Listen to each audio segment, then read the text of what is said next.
Hello, welcome to We Know Nothing, where we know absolutely nothing, and welcome back to Book Club. We are getting into Chapter 3 of the Kybalion today. Like I said before, I've been struggling to film these Kybalion videos, so if you could do me a great favor, give this a like, share it. This has been the biggest struggle of filming I think I've ever dealt with this Kybalion book, but we're still having fun with it. We are gaining some great insight and knowledge into how the universe potentially works. So let's get into Chapter 3, which is Mental Transmutation.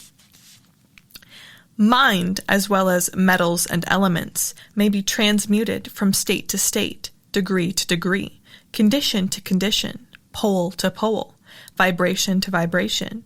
True Hermetic Transmutation is a mental art. The Kybalion. As we have stated, the Hermetists were the original alchemists, astrologers, and psychologists. Hermes having been the founder of these schools of thought. From astrology has grown modern astronomy. Alchemy has grown modern chemistry. From the mystic psychology has grown the modern psychology of schools. But it must not be supposed that the ancients were ignorant of that which the modern school supposed to be their exclusive and special property. The records engraved on the stones of ancient Egypt show conclusively that the ancients had a full comprehensive knowledge of astronomy, the very building of the pyramids showing the connection between their design and the study of astronomical science. Nor were they ignorant of chemistry, for the fragments of the ancient writings show that they were acquainted with the chemical properties of things. In fact, the ancient theories regarding physics are being slowly verified by the latest discoveries of modern science, notably those relating to the constitution of matter. Nor must it be supposed that they were ignorant of the so-called modern discoveries of psychology. On the contrary, the Egyptians were especially skilled in the science of psychology, particularly in the branches that the modern schools ignore, but which nevertheless are being uncovered under the name of psychic science, which is perplexing the psychologists of today and making them reluctantly admit that there may be something in it after all. The truth is that beneath the material chemistry, astronomy, and psychology, that is the psychology in its phase of brain action, the ancients possessed a knowledge of transcendental astronomy, called astrology, of transcendental chemistry, called alchemy, of transcendental psychology, called mystic psychology. They possessed the inner knowledge as well as the outer knowledge, the latter alone being possessed by modern scientists. Among the many secret branches of knowledge possessed by the Hermetists was known as mental transmutation, which forms the subject matter of this lesson. Transmutation is a term usually employed to designate the ancient art of the transmutation of metals, particularly of the base metals into gold. The word transmute means to change from one nature, form, or substance into another, to transform, from Webster. And accordingly, mental transmutation means the art of changing and transforming mental states, forms, and conditions into others. So you may see that mental transmutation is the art of mental chemistry, if you like the term, a form of practical mystic psychology. But this means far more than appears on the surface. Transmutation, alchemy, or chemistry on the mental plane is important enough in its effects to be sure, and if the art stopped there, it would still be one of the most important branches of study known to man. But this is only the beginning. Let us see why. The first of the 7 Hermetic principles is the principle of mentalism, the axiom of which is the all is mind, the universe is mental, which means that the underlying reality of the universe is mind, and the universe itself is mental, and that is, existing in the mind of the all. We shall consider this principle in succeeding lessons, but let us see the effect of the principle if it be assumed to be true. If the universal is mental in its nature, then mental transmutation must be the art of changing the conditions of the universe along the lines of matter, force, and mind. So you see, therefore, that mental transmutation is really the magic of which the ancient writers had so much to say in their mystical works, and about which they gave so few practical instructions. If all be mental, then the art which enables one to transmute mental conditions must render the master the controller of material conditions as well as those ordinarily called mental. Let's actually take a little pause and talk about the all, right? It got me thinking, some people might think, well, what is the all? And we'll get into that in further chapters, but let's just say, imagine it like God, right? You kind of have an idea of what God is. I feel like God is kind of an example of what the all is. You've got the ultimate power. So when we're talking about the all, we're talking about just the absolute ultimate power, the very top, tippy top of power. So imagine that like God, right? So let's continue with that in mind. As a matter of fact, none but advanced mental alchemists have been able to attain the degree of power necessary to control the grosser physical conditions, such as the control of the elements of nature, the production or cessation of tempests, the production and cessation of earthquakes and other great physical phenomena. But that such men have existed, and do exist today, is a matter of earnest belief to all advanced occultists of all schools. That the masters exist and have these powers, the best teachers assure their students, having had experiences which justify them in such belief and statements. These masters do not make public exhibitions of their powers, but seek seclusion from the crowds of men in order to better work their way along the path of attainment. We mention their existence at this point merely to call your attention to the fact that their power is entirely mental and operates along the lines of higher mental transmutation. Under the Hermetic principle of mentalism, the universe is mental, the Kybalion. Let's take another pause for just a second. This reminds me of the mental power of, there was a group, I don't remember when it was. I heard this. I'll try to find some resources maybe. But there was a group back in, let's say, the 80s or 90s, maybe the 70s. Oof, I don't know. Anyways, there was a group of meditators, right? It was a big, big group of people.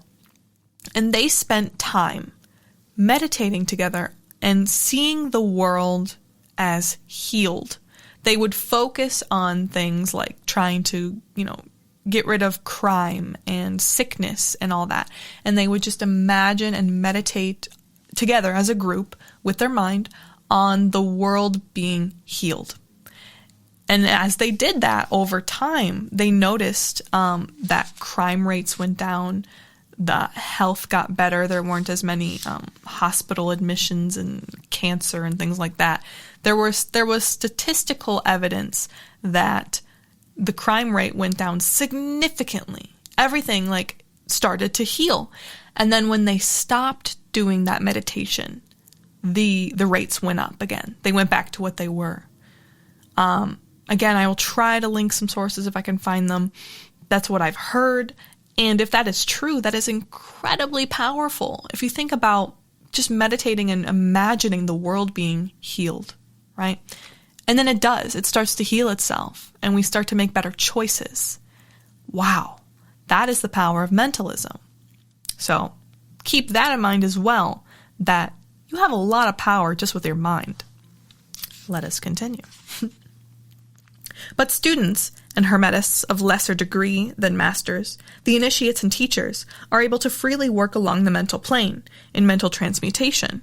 In fact, all that we call psychic phenomena, mental influence, mental science, new thought phenomena, etc., operates along the same general lines, for there is but one principle involved, no matter by what name the phenomena be called. The student and practitioner of mental transmutation works among the mental plane, transmuting mental conditions, states, etc., into others, according to various formulas, more or less efficacious? Don't know that word. The various treatments, affirmations, denials, etc. of the schools of mental science are but formulas, often quite imperfect and unscientific, of the Hermetic art. The majority of modern practitioners are quite ignorant compared to the ancient masters, for they lack the fundamental knowledge upon which the work is based. Not only may the mental states, etc., of oneself be changed or transmuted by Hermetic methods, but also the states of others may be and are constantly transmuted in the same way, usually unconsciously, but often consciously by some understanding the laws and principles, in cases where the people affected are not informed of the principles of self-protection. Another pause here. That reminds me of kind of people becoming zombies. Most people are not very aware, not very self-aware, and are kind of just going along life being a robot, buying their latest tech, eating junk food, going to work, coming home, going to work, coming home, just like very robotic lifestyle. And in that, your mind can be in a way controlled more easily. Like, let's say you're like addicted to Facebook or any type of social media, and you're just constantly seeing things that are created for you specifically, that are directed towards you. That's what social media does. Like, they have all these algorithms, and like they analyze you as a person, they analyze your data, and they mold their platform to fit you. So I see that definitely as other people are trying to control your mind in a way, kind of transmuting and forming and what's the word?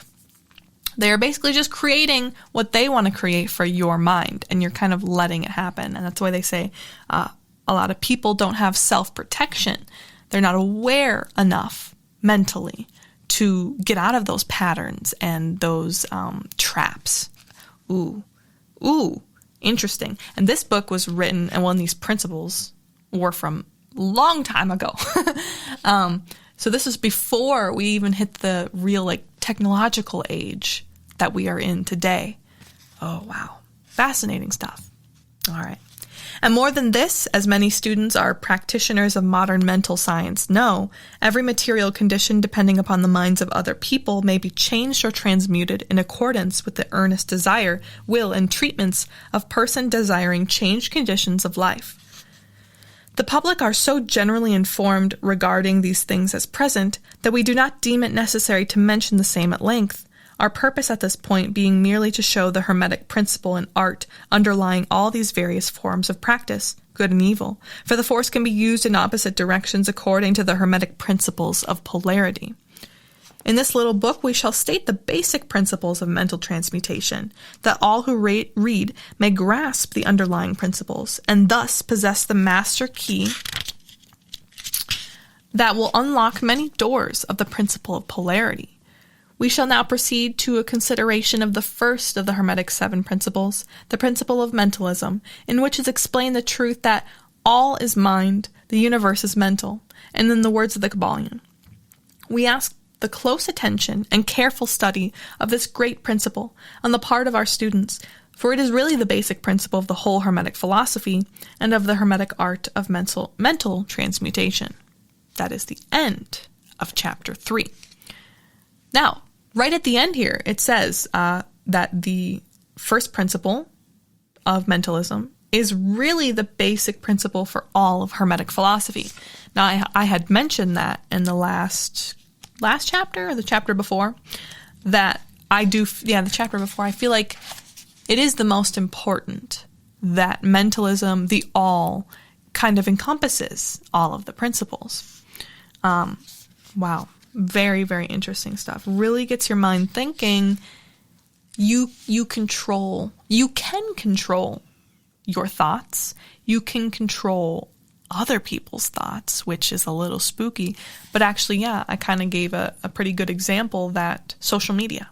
You've got people behind that. It's not just some ominous thing, like mysterious, like, oh, we're being controlled. What is it? It's like they are people trying to control other people through a platform, through technology. Kind of scary. But we still have the choice. We still can make our own choices and make sure that we are not being controlled, that we can and do have the power to change things. Transmute those thoughts. But anyways, super short and sweet today. Let's continue. You know what? I'm really excited to keep going with this. I hope you are too. Thank you so much for joining, and I hope you have a wonderful day.